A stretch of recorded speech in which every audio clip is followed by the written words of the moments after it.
All right, let's talk about something fascinating that's happening in the business world.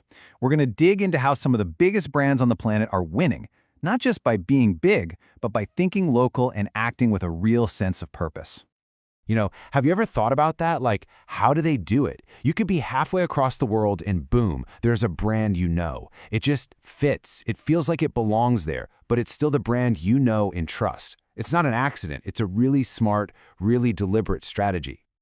I mean, think about brands like Dove, with its whole mission around social impact, or Ben & Jerry's, which is all in on protecting the environment. And here's the kicker.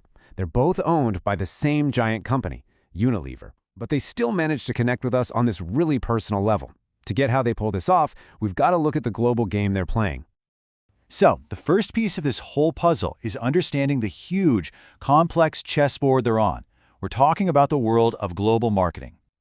So, what even is global marketing? Well, at its heart, it's this incredible balancing act. It's about taking your brand across borders, right? You want someone in Tokyo to recognize it just as easily as someone in Toronto. But, and this is key, it also has to actually make sense in both of those places. And that's where you find the real tension. It's this constant tug-of-war. On one side, you've got standardization, keeping that core brand identity the same everywhere, so it's always recognizable. But on the other side, you have local adaptation, tweaking things for different tastes, different languages, different cultures. Get that balance wrong, and things can go south fast. And trust me, it gets even more complicated. It's not just about, say, changing a flavor. Brands have to deal with totally different economies, a crazy maze of local laws, and probably the trickiest part, all the subtle cultural differences that make each place unique. To succeed, you have to be a master of all of it. But look, just playing the global game isn't enough anymore. That's only half the story. The brands that are really crushing it are adding another layer, a much more powerful one. They're marketing with a mission.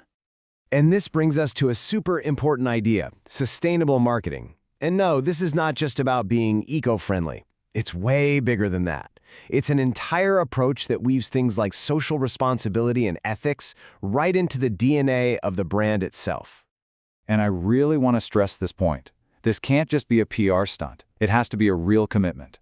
It means your company operates ethically, you make products that are better for the planet, you're totally honest in how you communicate, and you're actively trying to make society better.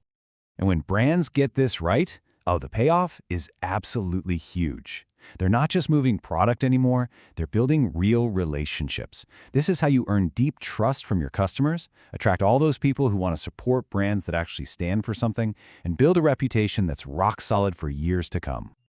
Okay, so let's put it all together. We have these two huge ideas, playing the global game and marketing with a mission. So what happens when you combine them? Well, you get what we're calling the new winning formula. It's where profit and purpose finally meet.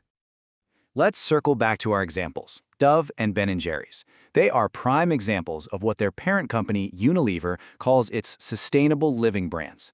This whole initiative is the perfect case study.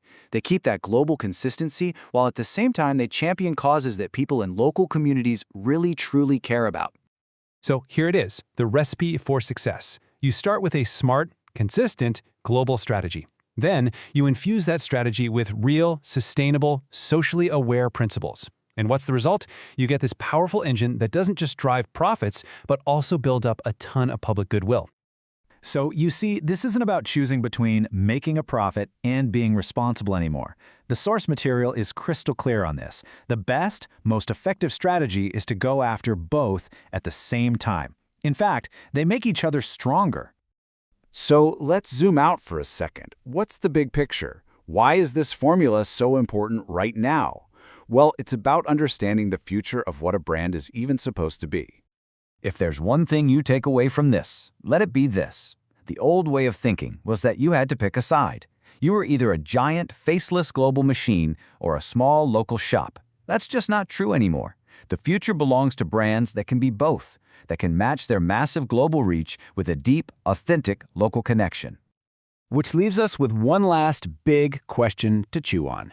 In a world where we're all more connected and more conscious than ever, is doing good no longer just a nice thing to do, but actually the best, most powerful way to sell? It's definitely something to think about.